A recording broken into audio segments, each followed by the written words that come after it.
Good afternoon, everyone. The Ranter is back to go into yet another rambling diatribe of the news of the day.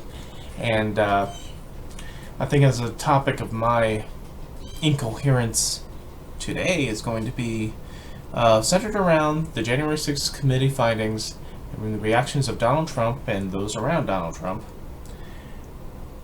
And basically discuss one of the main qualities that Donald Trump has, which I actually can praise him for, because I, obviously, as you know, I normally give him utter shit for, because he was an unqualified, disqualified piece of shit when he was president. But the one thing you can say is that he had a talent, and has a talent, of shaping the perceptional reality around him.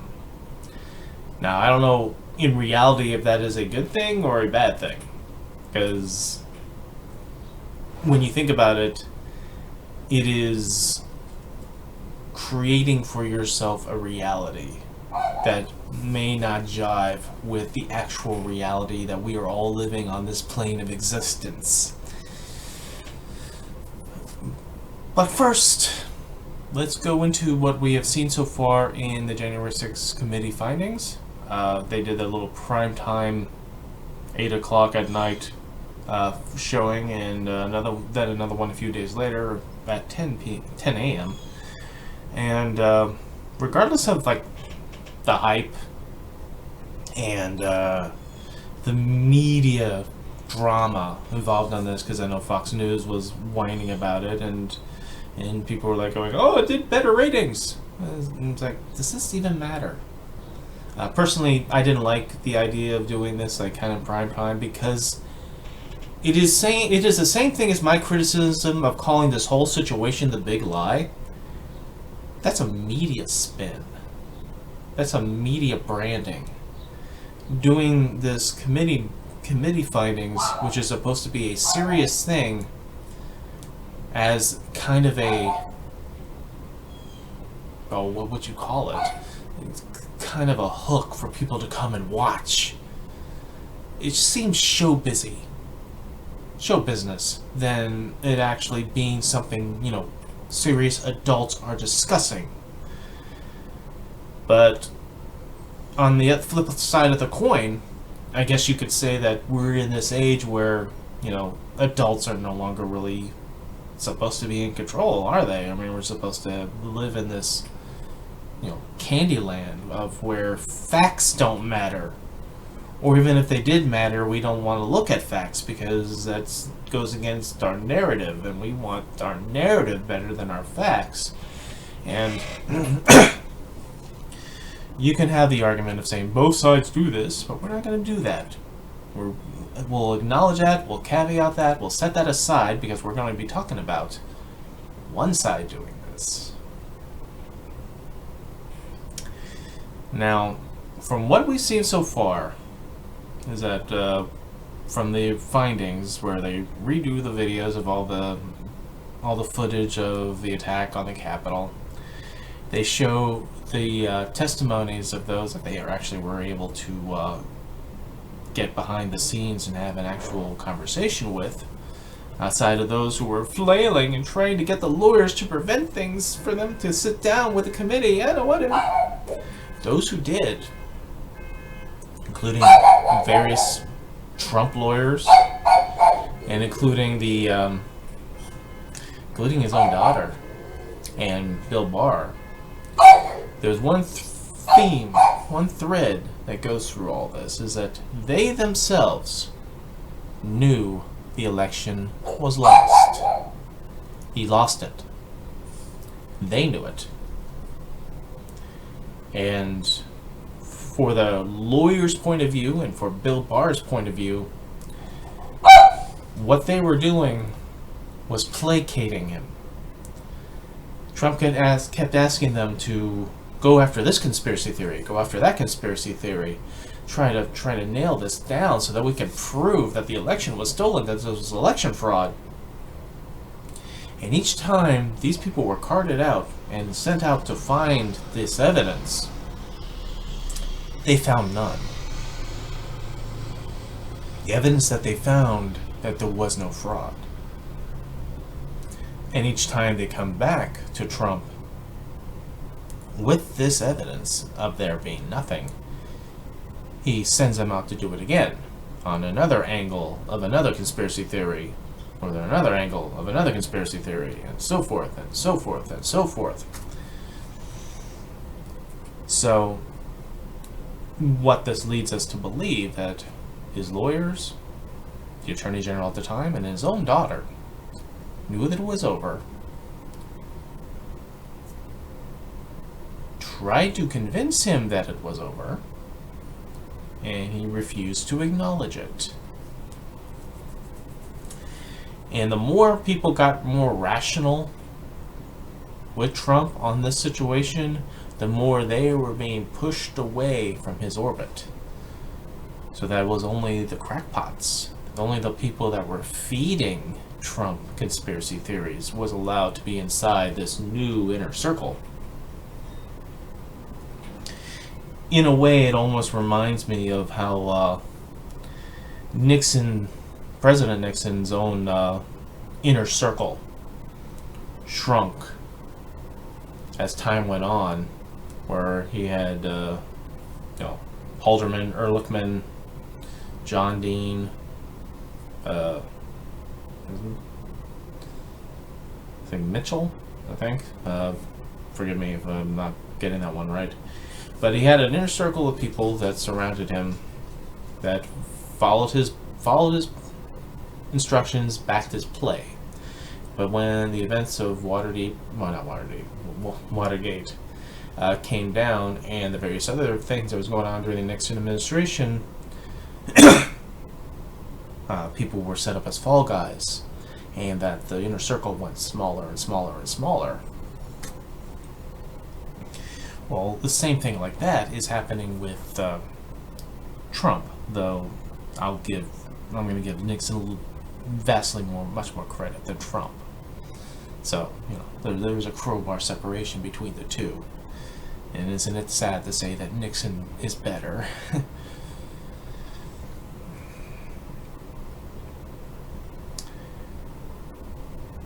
But it also gives you another insight into something that we have suspected pretty much all along during the Trump presidency, and for those who actually paid attention to Trump beforehand, when he was just the real estate mogul and the reality TV star and so forth.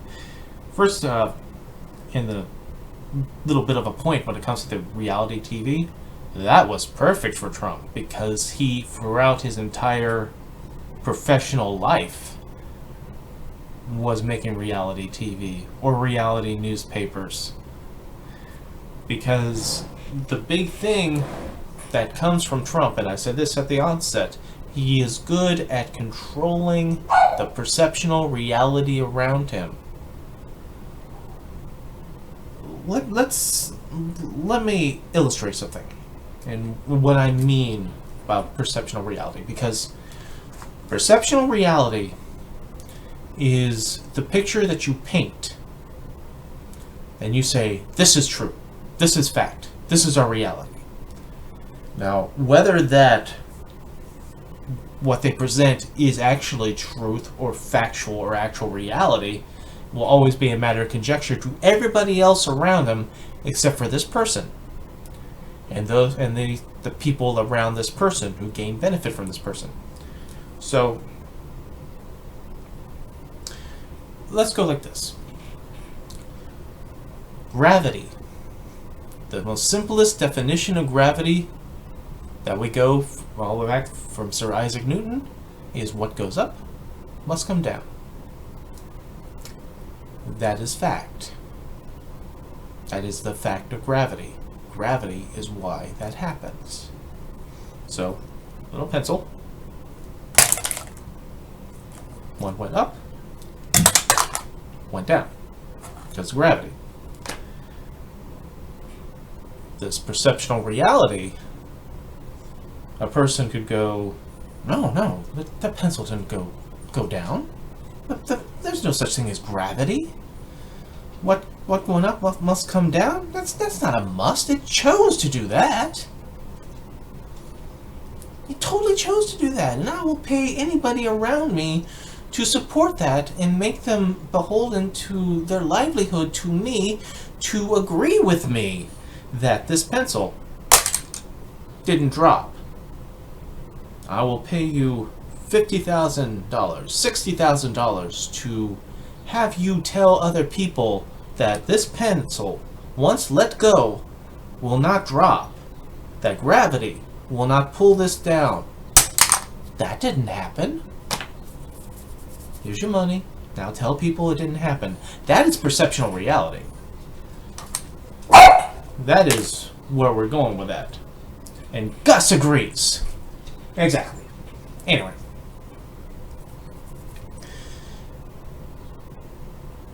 That is the thing that Trump does. He has done this from his time long before the presidency, long before he was a reality star.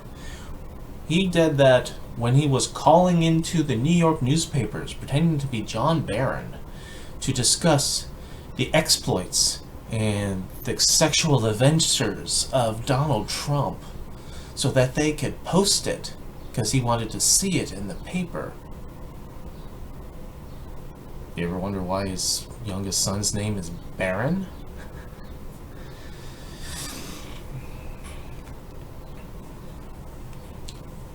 But there is a danger in this, and we have seen this.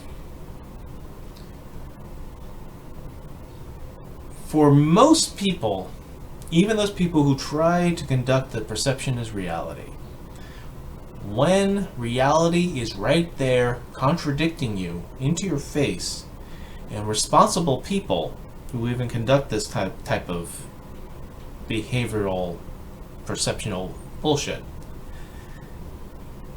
when they are cornered, where, to continue it is just a flat out lie. You're perpetrating a lie.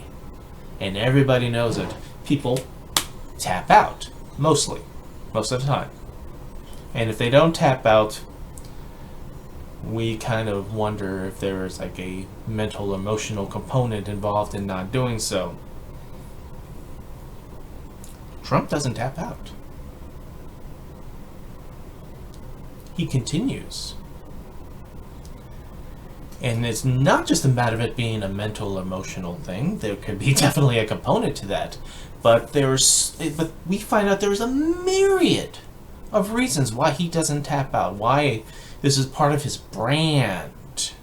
Now that's an interesting point of view throughout this whole thing when people talk about the Trump brand. Because the Trump brand is the Trump reality, regardless of what it is.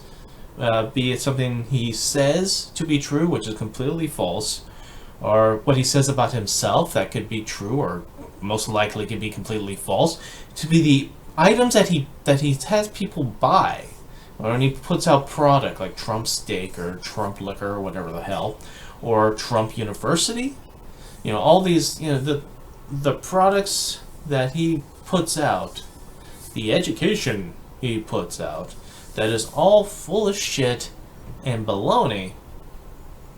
Nonetheless, he puts out as if it was true and factual and good for you, but it's not.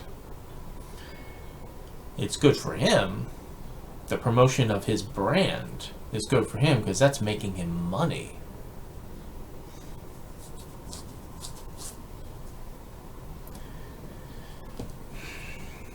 He continues. Throughout his reality TV venture from Celebrity Apprentice on up. That's why he was so fit into that role.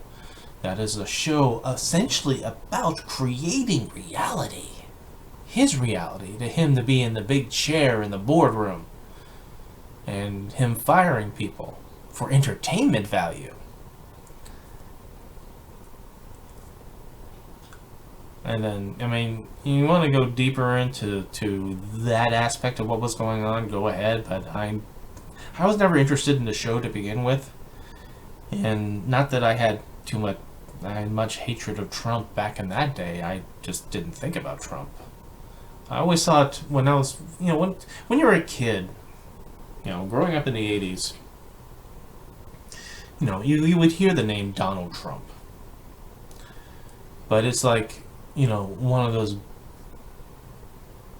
back in your mind factoids. Donald Trump. Oh, the art of the deal. Okay. That's something that happened in the 80s. Okay. Why is this relevant now? Then he, has this reality show, and then he runs for president, and all of a sudden, oh fuck, it is relevant now. And why?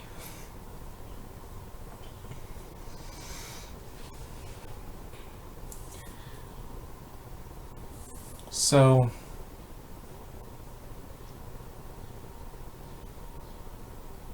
as we save the January 6th committee findings, day after day after day that we have seen, we see that his subordinates who didn't buy in to the election fraud thing, they looked for him because that's what they were paid for. They didn't find anything. Tried to convince him that there was nothing there, and yet he refuses.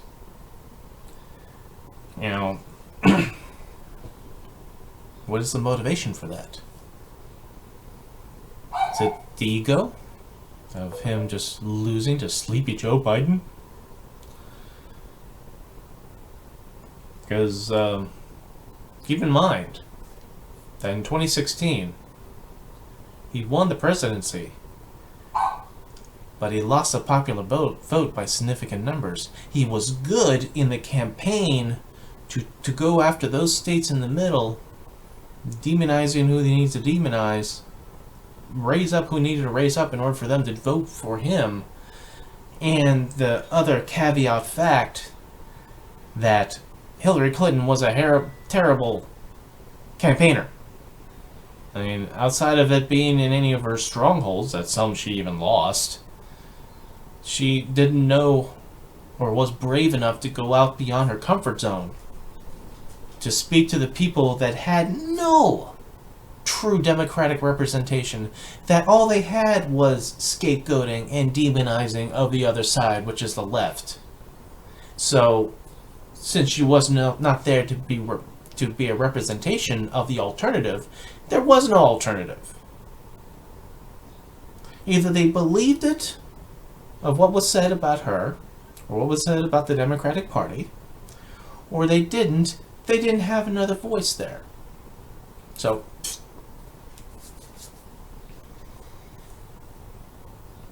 but Trump did not win with a popular vote then, and he certainly did not win here with Biden.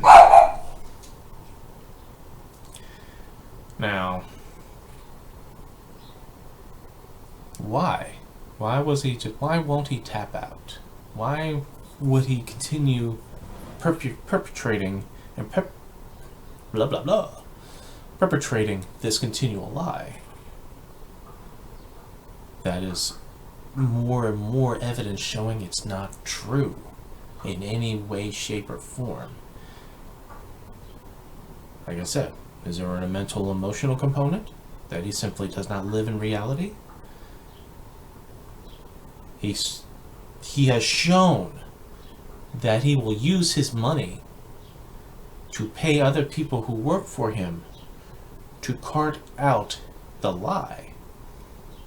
He done so for those to push for his policy when he was president. He uses the threat of what would happen if you do not keep his favor to make them continue pushing out this lie. I mean, you can see that even today, how people are just so genuflecting and bending at the knee and kissing the ring or doing various other things on social media.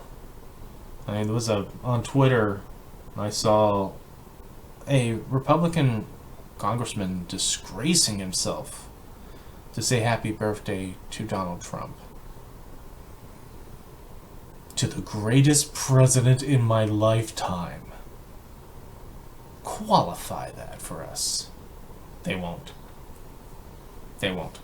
One thing you have to remember for those who follow social media and follow politicians on social media, there is no discourse. Political discourse is another one of those illusions where it is a one-sided conversation. You think he's talking to you. No.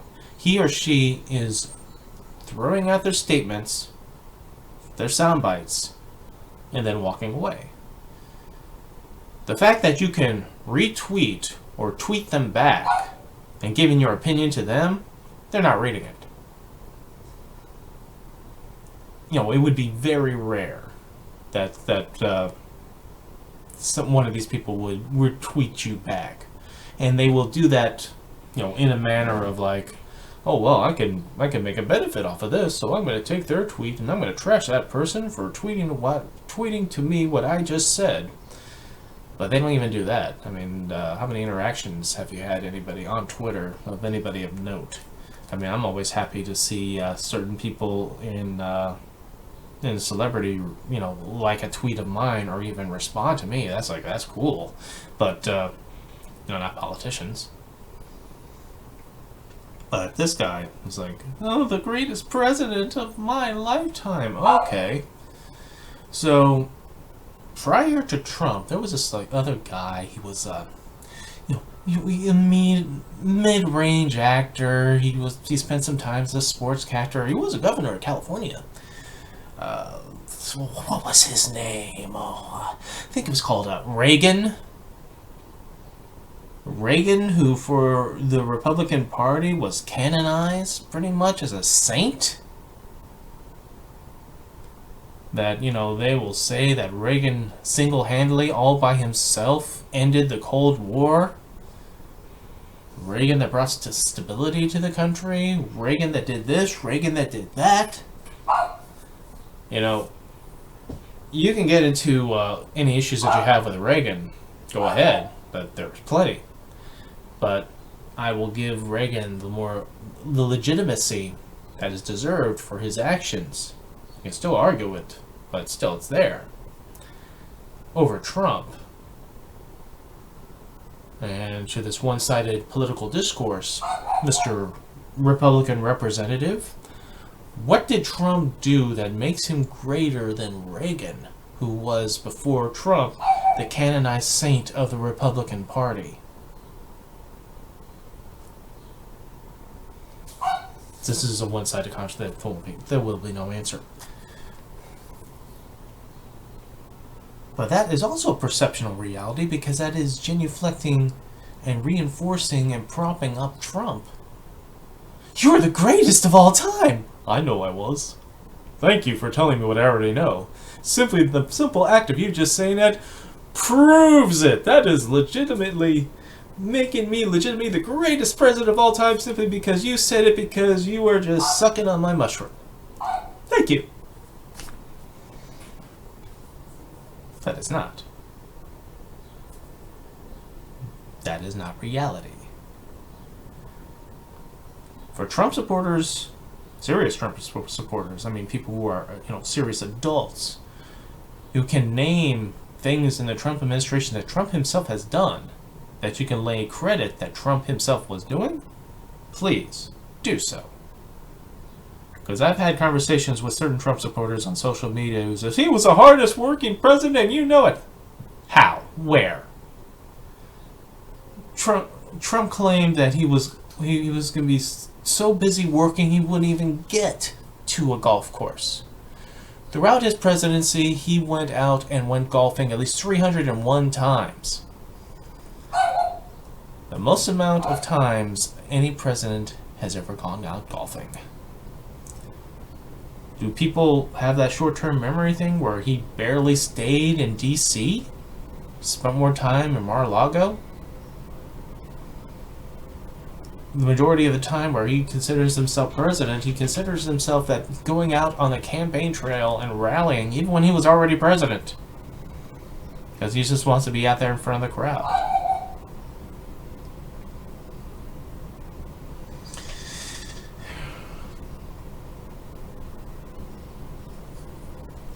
The people who are responsible that was in his administration. People who did tap out to realize that he did lose the presidency. They got pushed away from the inner circle, and those who remained are those who fed him conspiracy theories or said yes sir to his conspiracy theories, most of them being Rudy Giuliani. Now, the thing about Rudy Giuliani, which, is a shame because he was America's mayor at 9/11, is that he is a dangerous mind when it comes to this, and not just the fact that he is a crackpot, because in reality I don't know how much of it is him really being a crackpot or someone who is savvy enough to navigate this tinfoil sea of conspiracy theories to benefit himself. But keep something in mind, and this is what Rudy Giuliani himself said. Remember all the way back in 2016 where we were first hearing about the Muslim ban, that Trump wanted to ban Muslims coming into the United States. Rudy Giuliani helped him to make that happen. And here's the sheer gall of hubris. He went on TV, I guess on Fox, and he explained how he did it. Because banning someone based on religion, that's pretty much illegal. So he talked about it being a travel ban of certain dangerous locations. Now, had he just said that alone, that would be fine. That would kind of make a little bit of sense. But no, he crafted how he said it by saying, President Trump wanted a Muslim ban. He didn't want to, but he wasn't able to get a Muslim ban. So this is how we're going to get a Muslim ban, by saying we're going to have a travel ban against certain areas. Totally illegal. He prefaced it by saying he got him his Muslim ban. That's what it was. They're telling you. They are lying to you, to your face. And you are still buying it. That is one of those things where it is amazing to me. Now, anyone who doesn't believe that in politics, politicians don't lie, at this stage of your life, no matter how old you are or if you are politically aware, that is naive. But the reasons why politicians lie or obfuscate the truth, or however you want to embroider it, is because politicians who do that don't necessarily do that out of some sort of maliciousness or trying to keep you from a truth. They do that because, let's say, they make overstepping campaign promises just to get you to vote for them. Excuse me. And if you elect me, I will do this, this, this, and this. Well, you elect him. But because of the circumstances of the election, he or she might not have a robust Congress or a robust Senate to back his policies. And majority of politicians will not be forthright enough to go, listen, American people, I wanted to do this, but we didn't have enough votes in the House or in the Senate to get it done. I'm trying to move heaven and earth to make this happen, but it did not work. It is still my goal down the line to do so, but I need your help in order to strengthen our numbers in the Senate and in the House to make this happen. I will not forget about this. This will not go away. But for now, I cannot accomplish what I have said I can do, and I apologize. Can you imagine any politician doing that? No. So they don't do that, and, politicians, left, right, center, whatever, was always going to do the distraction. Here's the thing that you're supposed to be demonizing, the scapegoating, the other, whatever, and just don't ignore this thing back here. That is a staple of the Trump presidency. As if you've seen many of my videos, I mention that and I do that description multiple times. well, election's coming. Uh-oh, here comes a caravan. Alright, we're gonna fly out fancy. We're going far afield, but that's why it's a rant. And it's an incoherent, it's kind of a unfocused one, but here we are.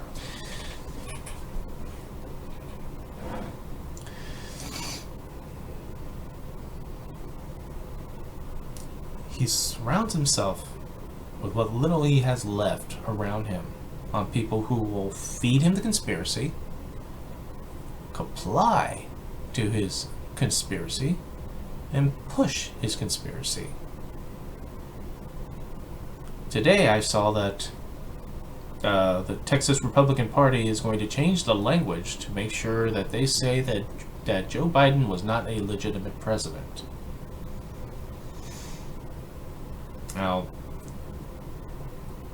when they mean the language, is that, when they're going to put out their policies for their own campaigns, these are the type of things they're going to say. They're going to control the language, and it'll be their policy that is their reality, that he is not a legitimate president.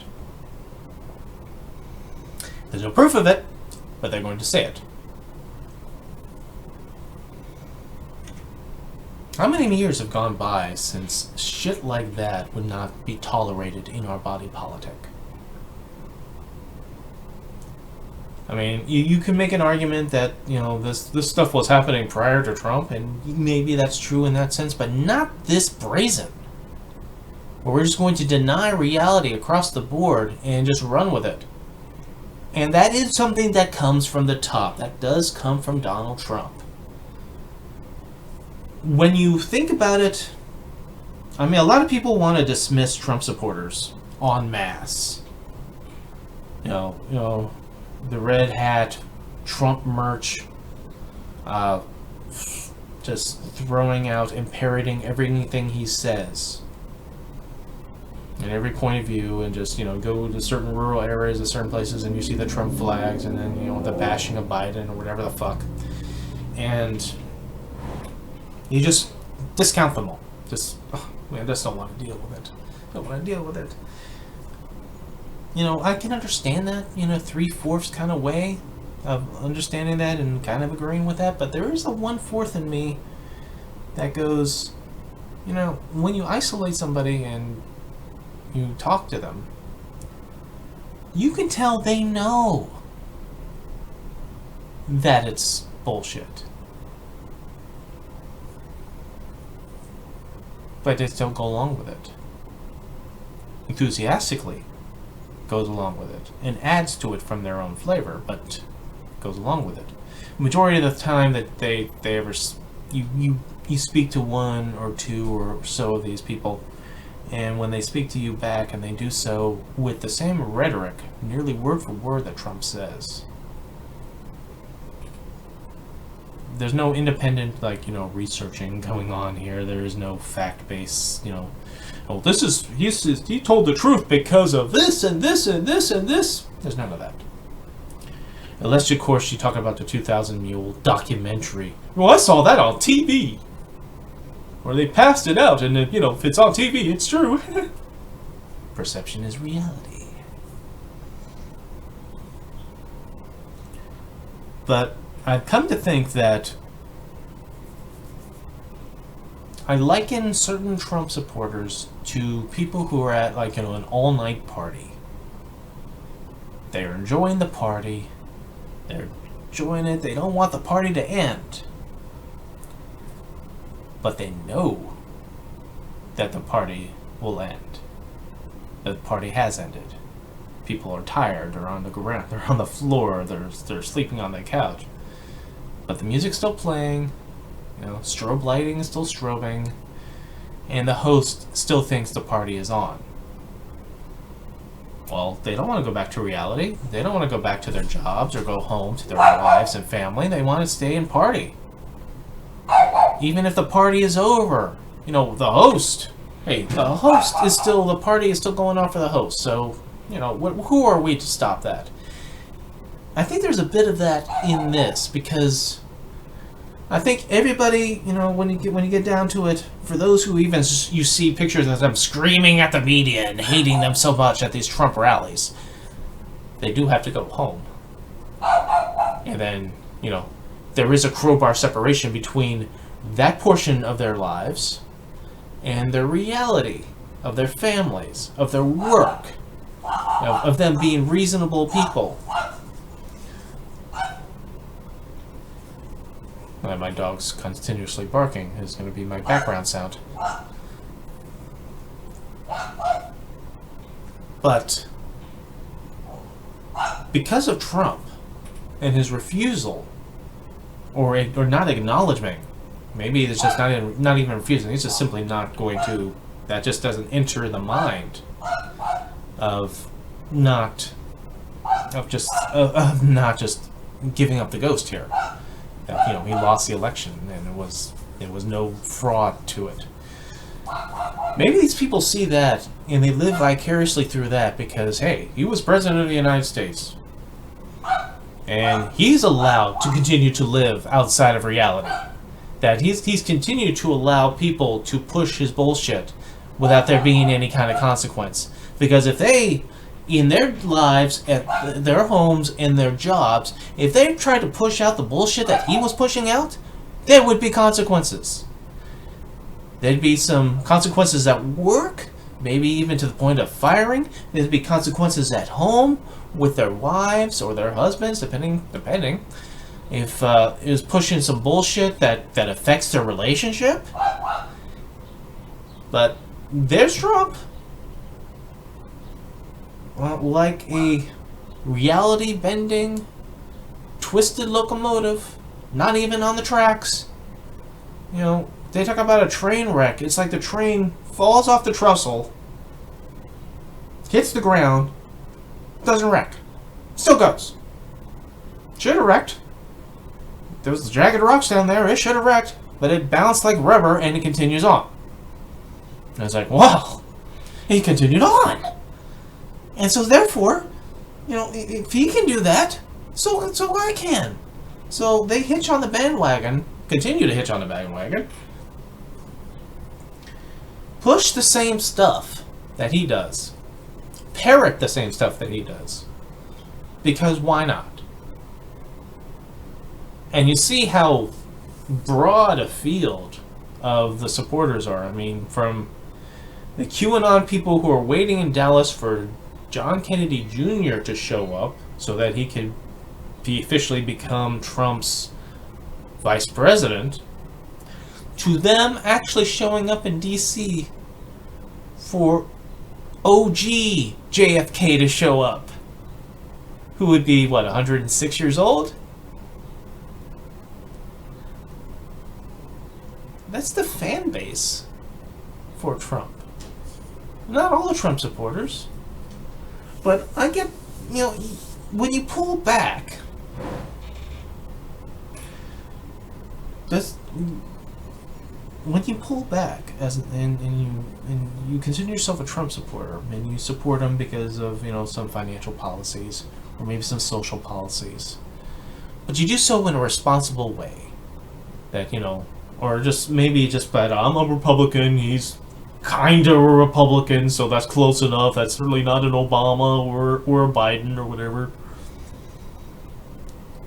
Do you look around at the other people who are there? I mean, people who throw support at Trump, from QAnon supporters to white supremacists to the Klan to whoever God else, all the creatures that are underneath. That were underneath the stairs, that supposed to get only a few weeks of acknowledgement during the primaries, and then they get shoved back underneath the stairs. They are now your base. They are the people around you. And when you look at the Klan robe, and you look at the brown shirt, don't you like the moments of going, why am I here? Why am I surrounded by these people who say the most god-awful things that I personally don't agree with, but we're all supporting him? shouldn't you, like, reevaluate that? I don't know. Again, this is kind of a random throwing out of things. But, you know, when you segue back a bit as to why he doesn't want to stop this thing, whether it's emotional and mental issues concerning truth and reality that has taken the bus long ago with this guy, there's another component to this. Another obvious component. He is making money off of it. Again, the election stealing, the election fraud, the scandal, the thing that has erupted and irrevocably changed the United States for the end of time, is a cash cow for him. People are giving him money for this shit. Fundraising off of this. This is a revenue stream. And he's taking from you, who are either buying it or you're entertained by it, because that's another thing for that, because this all could be just, people are just like, oh, again, the dancing bear, the big clown is still clowning it up, oh, still giving money.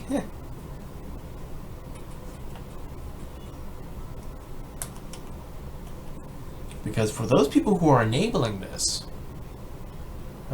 feeding the machine of this delusion, there are other people who are not so savvy, who are not entertained by this, who are believing it and responding as if their livelihood, their lot in life has been threatened and taken away from them because of the big lie, the steal. Stop the steal. And so they go out and they do January 6th. Or they go out, pick a gun in Buffalo. The guy who picked up the gun in El Paso was eating on the bullshit rhetoric. That was part of his manifesto about the invaders. See, this is one of those things where you have to remind people that words matter. That you have to be responsible for the shit that comes out of your mouth. Especially when you are someone who is powerful. Responsible people, even when they go through a whole myriad of bullshit, when reality finally hits them, and consequences of this not only levies onto you, but there are things that happen because of what you say that could harm another person, that's when a responsible person taps out. But he doesn't. And people are like, oh, well, since he doesn't, then I don't either. I don't have to buy into reality that what goes up must come down. I don't have to do that. He doesn't. So no, the pencil didn't go down. The pencil didn't go down. It floated away. I have no proof of that, but I don't need proof. I just need to say it. Or at the very least, I don't need to say it because I'm a little schmuck. But the big guy, oh, when he says it, I'm going to parrot what he said. Because there is no consequences to his actions. There is no consequences to his words. People buy it and pick up a gun and shoot people because of it.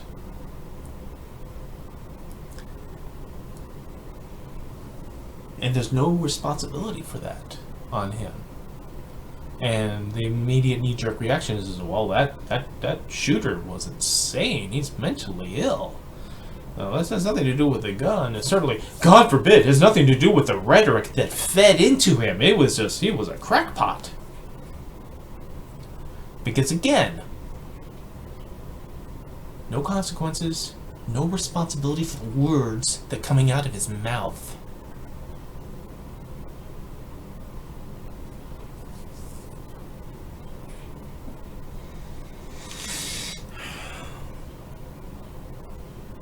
And the galling thing for somebody who's outside of this looking in, looking at all this as if I'm reading a book and I'm screaming at the pages is why are you believing this shit? Why are these characters in this book, that goddamn gullible? And I preface it like this because when you're reading a book, there's nothing you can do. You're just a reader. You're reading events in a fiction or non-fiction, because shit like this not only happened in the past, it's happening right now. But, there's nothing you can do. You're just flipping through the pages to see what happens next.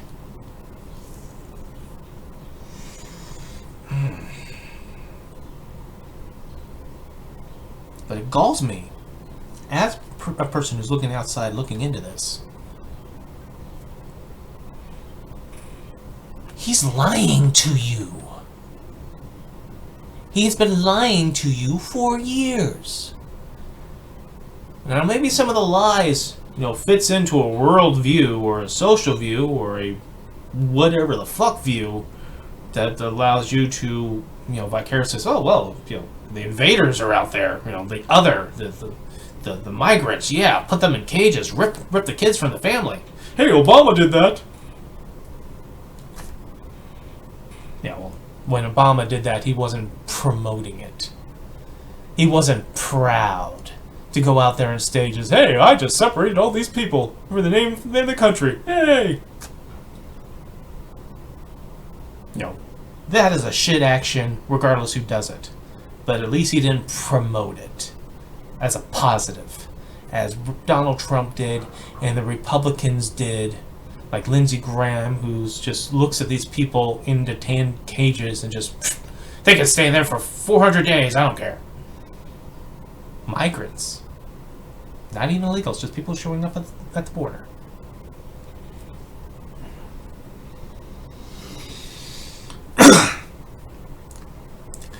He lies to you. And you eat it up. Is it because he's also complimenting you on the fact? I mean, he when people incite, they don't tell you a directive.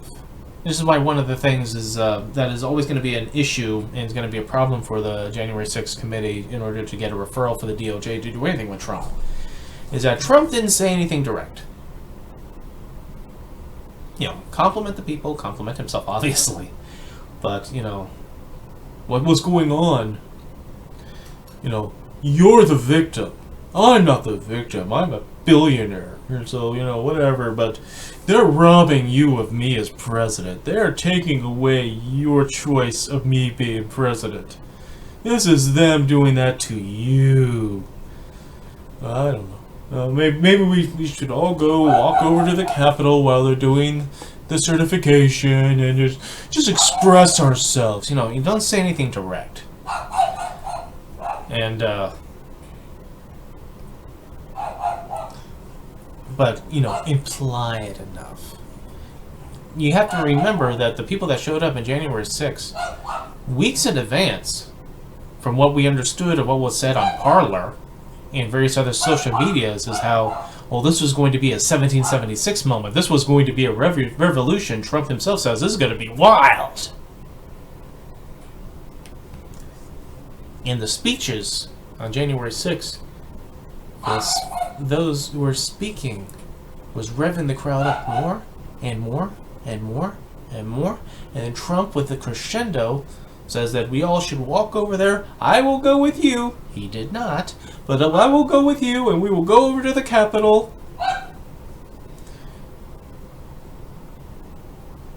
And then they went to the Capitol. Fed on the conspiracy. Purposely pissed off to do something about it. By the speakers. By Trump. And the basic premise of him being with them, that is a lie right there, since he went to the White House, grabbed his popcorn, and watched it for hours, while people who later testify says they were told to do it by Trump through implication. Well, he gave us the directive. We were sent to go out. We were sent to go. And they went. Because that's how incitement works. You don't have to say anything direct. Don't go in there. Don't say go in there and hang Mike Pence for being a traitor. They don't say that. He doesn't say that. The later tweet is, I'm disappointed in Mike Pence not doing what needed to be done. That's disappointing. Aww.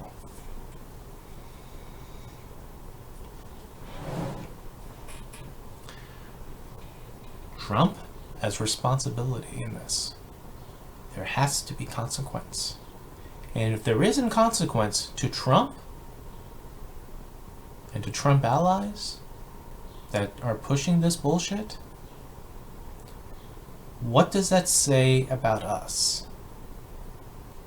Are we really in that decline, that epic level Roman Empire decline? That we're at that point of apathy for our own selves, for our own government, for our own country, that we're just going to let this slide? Now, one of the detriments that this whole thing is with the January 6th committee is the long distance. We are so far away from the actual event that from that event to now, so much time has gone by that people can tell, well, why are they wasting their time on this when we have our gas prices are up, we have massive inflation, things are just getting worse and worse, and they're just sitting piddling around about this one little January 6th event. And remember, you can hear how they're downplaying it. Sometimes it's subtle, sometimes it's very overt. How they're going to downplay, what happened.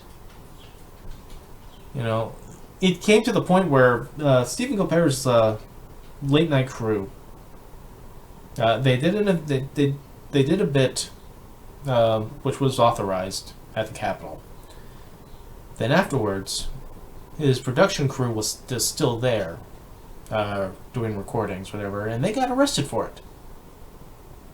All right, pretty even.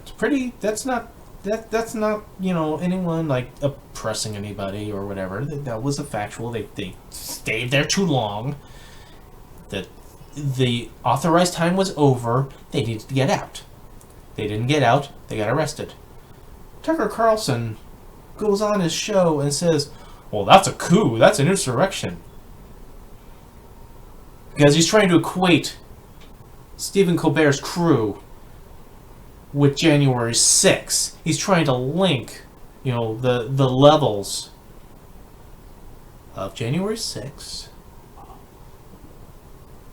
and a production crew down here just staying too long in the Capitol. He's trying to make it like this, where people were so incensed to rush in, to break and enter the Capitol, that they trampled to death one of their own, Rosa Boyland, who collapsed on the stairs. But people were so incensed to rush in, to break in, that they stomped on her. She was on the ground, on the stairs, to death. And to get in, to break in, searching for politicians, to kill, chanting it, and stealing shit, and quite literally shit. He wants to make that as even for his Fox News public that they cater to. We'll get to that in a moment, but they cater to be even than Stephen Colbert's production crew staying too long in the Capitol offices. We're doing recordings. I'm sorry. Reality tells us this, Stephen Colbert's production crew down here getting arrested, is not equal to January 6th.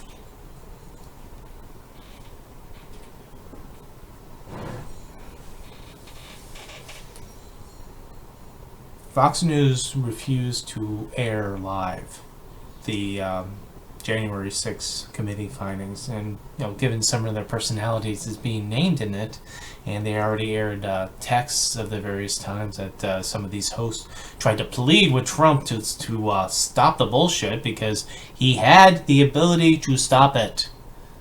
He could have told them to go. He could have sent the National Guard, which he didn't do for how many hours? Because he was sitting there in his boxer shorts, eating popcorn, completely oblivious to why everybody around him was upset. He was happy. They're fighting for me! You're a fucking president. But Fox News didn't want to air it. And the reason that they gave is that, unlike ours, they're catering to their audience. They actually said that shit. Alright, they're catering to their audience to not showcase a committee giving out results and findings, the factual nature of what happened on January 6th. In their way of catering to their audience. An audience of one at that point, let's be honest. They will deny that. They will deny the news.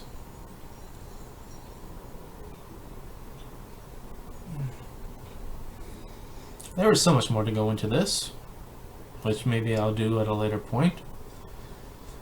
There's so many myriads of facets of why. Why are we no longer adults? Why are we no longer wanting to be responsible? Why do facts not matter? And I say facts, not truth, because I think truth can be subjective. Something is the truth, but the truth almost has an 8-timer life expectancy. Something can be truth for a while until somebody interprets it another way, then it becomes gray, then it no longer becomes the truth, because from my point of view, it's completely different. Facts.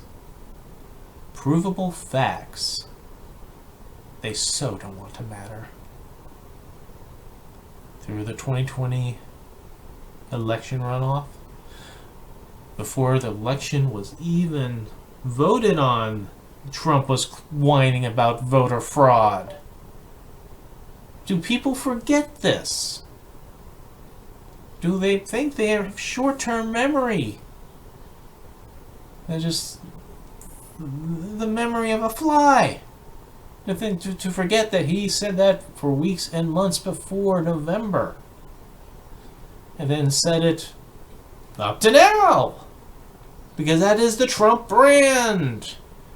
To twist reality to conform to his point of view. And the only way to end that, in terms of ending it for all the other people who seem to be on the bandwagon about this, is that Trump has to get consequences.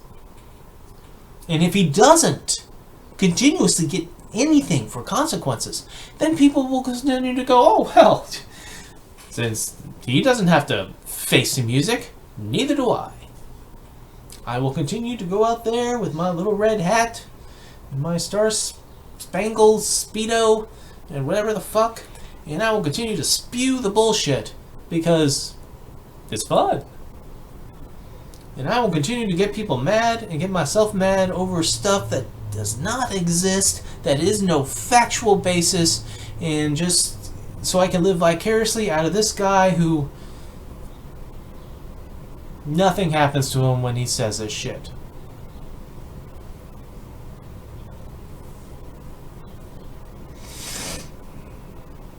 And you're watching these midterms, you watch these midterm primaries for the Republicans.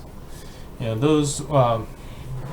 those who are more genuflecting to Trump, shows that they're a Trump ally, that pushes his bullshit and tries to, did I do good, boss? Did I do good?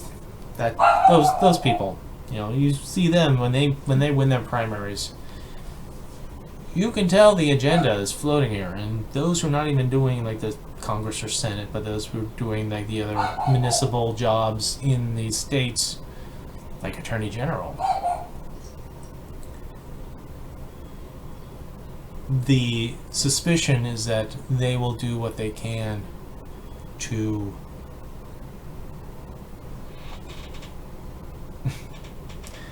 do what they can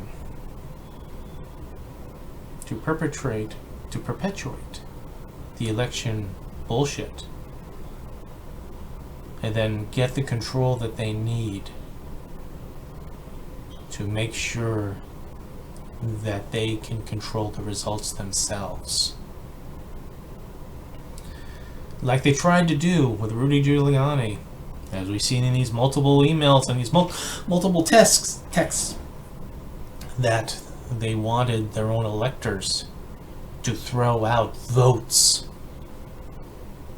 because, for bullshit reasons, they wanted to throw them out so that only the votes that they approve on gets counted. And where would they go? And the last point on this I'm going to do is a reminder for those who still somehow believe that the election was stolen, that there was fraud, that, Joe Biden won from fraudulent results, 2000 mule bullshit. If there was such voter fraud, why did it affect the down ballot? Why did so many Republicans win? Why did the Democratic majority in the Senate be so razor thin? Think about it. Do you really think that a successful election fraud would not have down ballot implications?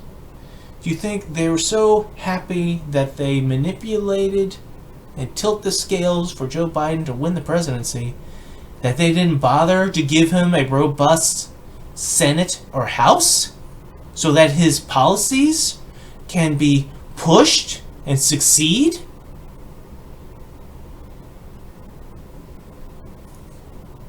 Some of you people are politically savvy.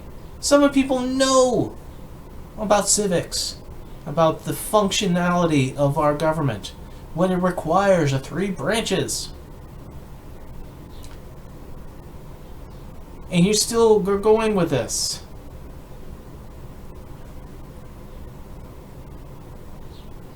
We can ask you why, but you're not going to tell us. Okay, I've been over an hour on this, with guest star Gus barking in the background. The ranter rants because the urge to rant is always rising. And I will be back for more of this as the week progresses.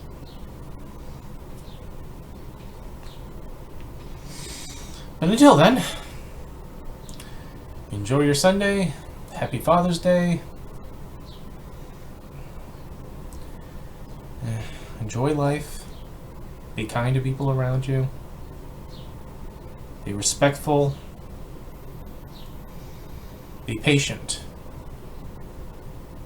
Because unfortunately, in this day and age, you just never know.